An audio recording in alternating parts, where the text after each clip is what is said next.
Well. A couple of days ago, I pointed out there wasn't too much of a reason to go into numbers when it comes to damage, when it comes to flavor of the month, OP, meta specs, and all that clickbait shit, because the numbers were too few, because it was just heroic, because there wasn't enough data and whatnot. Apparently, Blizzard is not in the same wave of thought because they are going to apply some balance tuning at a hotfix near you to a few of the specs. The majority of the balance tuning, as we will see, is going to be centered around weaker classes, weaker specs getting buffed. There is only, in fact, one spec that is about to get nerfed. However, before we actually go into the balance tuning of the specs, there is some balance tuning to the legendaries, because Blizzard is applying some revert, it's applying some changes, and also applying some pretty significant nerf to one of them. Talking about the reverts, one of them is to Sphere's Harmony, which is the Kyrian legendary for priests, centered around Boon of the Ascended ability. Previously, the maximum cooldown reduction you could reach was 80 seconds. It was 60, and then it was buffed to 80. Blizzard is reverting this part. Now, Sphere's Harmony is still going to give you higher cooldown reduction per stack, so it's still 3 seconds cooldown reduction instead of 2, but it's going to cap at 60. We pointed out this was very powerful, could have been the best in slot legendary for Discipline Priest in raids, because Boon of the Ascended has a huge 3-minute cooldown. The last Soulbind trait of Mechanicus, if you're hitting, I think, 5 targets, it can reduce the cooldown all the way up to 1 minute, bringing Boon of the Ascended to be a 2-minute cooldown. That is still kind of too long because Spirit Shell has a 90-second cooldown. So 2 minutes would still be too much, and with Sphere's Harmony Legendary, you would have been able to reduce the cooldown by up to 80 seconds, so your 2-minute cooldown would go down to a whopping 40-second cooldown. Literally being able to use Boon of the Ascended once with Spirit Shell, and then once without, and then once with Spirit Shell, and then once without. So the revert, first of all, is going to prevent that from happening, because it's now going to have at the very best a 60-second cooldown. It's still pretty good though. It is still pretty good. It should still make it available for Discipline Priest to be able to use Boon of the Ascended for every single Spirit Shell window. The other revert goes for Fury Warrior. There has been some people, some triggered people, particularly melee DPS, throwing shade at warriors, because apparently now if you bitch enough, Blizzard is going to revert your nerfs, because we pointed out yesterday, in fact, the effect of this nerf on Fury Warrior, Sinful Surge, the extension of recklessness granted by Condemned was going from 2 seconds to 1.5. It was a significant, I think up to 7 to 8% nerf in single target. This is now getting reverted completely, so it's not even going to be there whatsoever. The other one of the Covenant-related changes, which is the big one, is for Paladin, particularly Retribution, because this is what Red Paladins were looking for, which is Divine Resonance, the Kyrian-specific legendary for Paladin. The duration of the buff, how many times you're going to be casting Judgment for free, is going from 30 seconds to 15. So TLDR, instead of casting 6 Judgments in 30 seconds, you're casting 3 in 15. So if we go by the current simulated power of Divine Resonance and we cut it by half, it means Divine Resonance is going to be slightly weaker than Final Verdict. Now, this isn't as bad as some other nerfs or buffs, because Paladins were already Kyrian. Red Paladins were already playing Kyrian. It's not that they were all Night Fae and they read the Divine Resonance new legendary and said, wow, Kyrian is super OP, let's all reroll to Kyrian. There is no time lost here. Paladins were already playing Kyrian anyways. Also, the previous 2 strongest legendaries were Final Verdict for single target and Tempest of the Lightbringer for AoE. Divine Resonance might have overtaken them, and with this nerf, it's going to go back behind them. So you would have crafted those legendaries anyways, and you would have been Kyrian anyways if you were Red Paladin. So it's not that you have been cucked by Blizzard, it's not that you had to leave, I don't know, Venthyr, Red Paladin, regrind all the renown, redo all the story campaign quests, only to see this legendary being nerfed. You were Kyrian anyways, the legendaries you previously had were already powerful, so this is not going to be too much of a time sink for Paladins. It is just going to feel kind of bad, because now this is still effectively a nerf, because Divine Resonance would have been still better than Final Verdict before the nerf. So yes, you are getting less powerful. That's true. So you are allowed. I'm giving you a free ticket for being able to bitch about this if you're a red paladin. Now on to the actual balance tuning of the classes and the specs. We start with Hunter. So Beast Mastery is getting buffed. Kill Command, Cobra Shot, Barb Shot, Multi-Shot, and Kill Shot. A Shot Fiesta, they are all getting buffed by 15%. TLDR, if you look at the amount of damage BM does, all of these abilities are going to constitute for about 45% of your single target damage. So, if you went to school and you know a little bit of math, what is 15% of 45? It's about 6.6 to 6.7 increased damage, so we're going to round it out to 7% increased damage in single target. Is it the same? Is it as important in AoE? Absolutely not, because in AoE, BM Hunter doesn't really bother too much with shit like Cobra Shot and Barb Shot. They are not the cornerstone of the BM AoE. That's Beast Cleave from the pet. That's also the pet abilities, the Stomp, and it's also the Wild Spirits. This is over 70% of their damage. So these buffs for AoE, for BM, are barely like 2% of their damage. It's not really relevant. The other buffs are to Marksmanship. Aim Shot, Arcane Shot, Multi-Shot, and Rapid Fire are gaining a 10% damage increase, and then Kill Shot a 15% damage increase. When you look up all of the damage from Marksmanship and you take all of these abilities together, that is roughly 55% of their total damage. So if 55% of their total damage gets increased by 10%, that's about 5.5%. 6% because Kill Shot is increased by 15%. So that is a slightly lower single target buff to Marksmanship than Beast Mastery is getting. However, there is a catch for Marksmanship. Marksmanship is also receiving a significant AoE buff as opposed to Beast Mastery, because Aim Shot is still a significant part of a Marksmanship Hunter's AoE damage. They have their Trick Shots, their passive, which makes effectively Aim Shot and Rapid Fire ricochet in AoE to 5 targets, which is exactly what is getting buffed for Marksmanship. So Aim Shot, Rapid Fire, Arcane Shot, and Multi-Shot in AoE are still 55% of their damage, more or less, which is going to translate to a 5.5 to 6% damage increase in AoE as well, which is something that BM isn't really getting. Now, moving on to the next class. What? Really? Oh, come on. Okay, fine. I've been told by my lawyer I am contractually obligated to actually remember everyone that Survival Hunter is also part of this game, and Survival Hunter is also getting buffed. So Survival is getting Serpent Sting, Wildfire Bomb, Raptor Strike or the talent Mongoose Bite, as well as Flanking Strike and Kill Shot, all buffed by 10%. The important part here is that for single target you go Mongoose Bite, that's a lot of your damage. If you add to this Wildfire Bomb and if you add to this Serpent Sting, that totals out also to around 65% of your damage. So it's going to be roughly a 6 to 7% damage increase for Survival in single target. In AoE, it is also significantly good, because in AoE, you move away from Mongoose Bite. You also take Wildfire Infusion, so your Wildfire Bomb, which is getting buffed, is going to be a big part of your damage. Serpent Sting being spread to multiple targets is also going to do decent damage. So this totals out to around 55% damage, sometimes 60%. So that is also a 6-ish% buff in AoE for Survival. So overall, actually, likely the most buffed spec amongst Hunter is going to be Survival, and then Marksmanship, and then a little bit below BM Hunter. Talking about the actual damage so far when it comes to performance in raids, Hunter is basically, at the bottom. Altogether at the bottom, chilling, so these buffs are supposed to improve their current situation. Now, finally, we can move to the next class. A minute of silence to all the people who are about to be triggered. I've already seen them.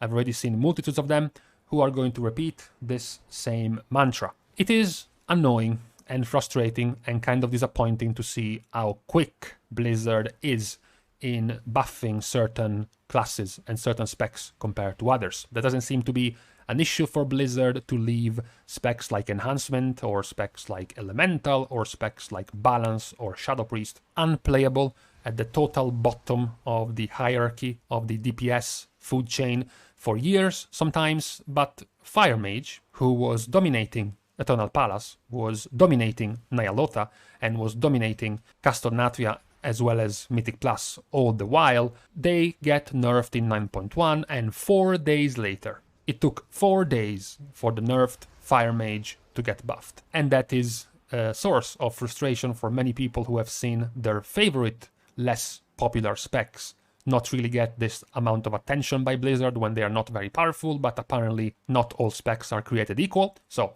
Fire Mage gets buffed to Fireball, 20% more damage, Fire Blast is 15% more damage, and then Pyroblast is 5% more damage. When you look at the single target damage of Fire, you take the 43-ish% damage of Pyro, you take 5% of that, you take the 6 and something percent damage on Fireball, you take 20% of that, and then you take the 15% damage of Fire Blast, and you add 15% damage increase. This is going to total to be somewhere in the realm of 5 to 6% more single target damage for Fire. This is not going to have much of any relevance when it comes to AoE.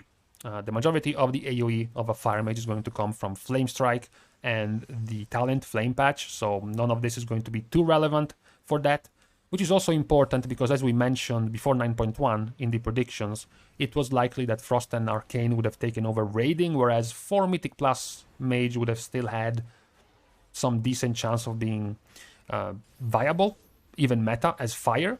So they would have wanted more AoE damage, more AoE buffs. So this single target damage buffs are not really helping them too much because it's not enough. The TLDR is that Arcane and Frost are still going to perform better in single target, so this is not going to push Fire Mage ahead. Nevertheless, it is still frustrating to see them buffed so quickly. After that, we have the only nerf of the bunch. The only spec that is getting nerfed is Shadow Priest. Back to the current performance, Shadow Priest is the better performing range DPS spec so far. The nerf they are receiving is an 8% nerf to Devouring Plague, which is going to total to be about a 2% single target nerf. It's pretty funny, honestly, to look at Devouring Plague over the new iteration of this ability that Blizzard pushed in Shadowlands. I mean, Devouring Plague started doing 150% of your spell power damage, and then it went down to 125, and then 85%, and then 75%, and then 65%, and then 53% of your spell power, and now it's down to being nerfed by another 8%. Yeah, Blizzard is having some trouble dealing with this ability, pretty clearly. This shouldn't really change much of anything for Shadow Priest. They should still be performing very nicely, even after the nerfs coming into 9.1 and even after this nerf. They are not in the same situation as was foretold. I did point this out, so I want my points for this call. It wouldn't have been the same level of a nerf of Affliction, which is all the way down to the bottom. It is getting buffed by 5% in all of its spells, so Blizzard isn't even bothering like they did to Hunters and to Fire Mage to try to buff some spells of Warlock, some few spells of Affliction. They just said, fuck it, let's just buff everything because they are too weak right now. That seems to be the current plan for Affliction. For now, it's likely not going to change too much. They are still too weak after the nerfs to Malefic Rapture, particularly, so this is not going to impact the current better performances and better popularity of Destruction and then Demonology. Now, after this, talking about the raiding performances, we do have some changes to the trinkets. Not really relevant, but they have gotten buffed between the 5 to 10% range, many of them. The bigger of the buffs are to the Shadowed Orb of Torment, because the increased mastery you keep gaining as you take more damage from the trinket has gotten increased by almost 70%, so now it could be a significantly powerful trinket for mastery-hungry specs. And then the last one, Ebon Soul Vise, which was trash. Its damage was trash. Now the damage can actually crit. Now it is also going to be improved by haste, the damage over time, and now it's also going to be doing 50% of its damage instantly. So you're not going to lose as much value if the target, for example, dies before the dot is over. Those are the few buffs being applied to trinkets. The other more important part is the tuning to the bosses. You know, when people read the headline, when people read, oh, balance tuning to Sanctum of Domination bosses, they went, okay, I just went through Heroic, this boss was annoying, this boss was overtuned, these bosses are gonna get nerfed. Particularly, you know, eyes are on Painsmith Rasnal, right? All of the fucking minigame of the balls and the spikes and the massive AoE damage constantly coming out. It was seen as pretty overtuned. No, none of this is being planned by Blizzard. The boss tuning in question is related to Mythic. This is some Mythic difficulty anticipation done by Blizzard, where Fate Scribe is getting buffed slightly, around 10% to a bunch of its abilities, and then Soul Render, Dormazane, is also getting buffed by some 10% more damage to some of its abilities. The main change is to Guardian of the First Ones. Guardian of the First Ones was quite undertuned in Heroic. Its damage was not that difficult to chew through, so Blizzard doesn't think this should be the case for Mythic because the buffs are massive. The Obliterate, which is the big ability you have to soak, went from doing 82,000 damage to 220,000 damage, so that is quite the number increase. Also, you do have the change to Purging Protocol, which is the other thing you will have to deal with. Big AoE damage gets buffed by 10% more damage. Then you have Unstable Energy, which is the pulsating AoE all of the raid takes when they go inside the energy cores, the crystals, is buffed by 10%. And then the Tank Buster, Sunder, so the other part of the Obliterate Sunder Obliterate combo, is now going to be doing double damage. So these are the buffs planned for Mythic, not for Heroic. These were all the changes in question for today. The balance tuning was particularly interesting, as we pointed out, because it's still rather early, and yet Blizzard felt confident in changing some of these specs already. It is also likely we're not going to be seeing many other balance changes when it comes to the Mythic Week. As you know, there is going to be a race for World First, which means Blizzard is going to be quite unwilling to balance tune several specs as people are trying to race, right? Generally speaking, they will be waiting 1 week or a couple of weeks until the World First comes out, until the first few guilds get the kill, and after that they will go for some tuning. That is generally what they have been doing for the past few tiers. We still have time though. There is still a few more days for some more tuning planned for the specs. Not to mention that some possible tuning is also tied to certain legendaries which aren't even available, so it's not that it matters for now. And then we can finish the video touching on the progression, which has gone fine so far. The boss progression seems okay, except for Sylvanas. By this point, at this very same time, there were roughly 25 guilds killing Heroic Denatrius. Even if we go back to the start of BFA, there were roughly 60 guilds after 4 days killing Heroic Gahun. And then for the second tier of BFA, which would be the exact same as the second tier of Shadowlands, there were almost 200 guilds killing Heroic Jaina already after 4 days. So clear, stark difference in the difficulty of Sylvanas so far. I think that's pretty interesting. There will be a few points to talk about the fight.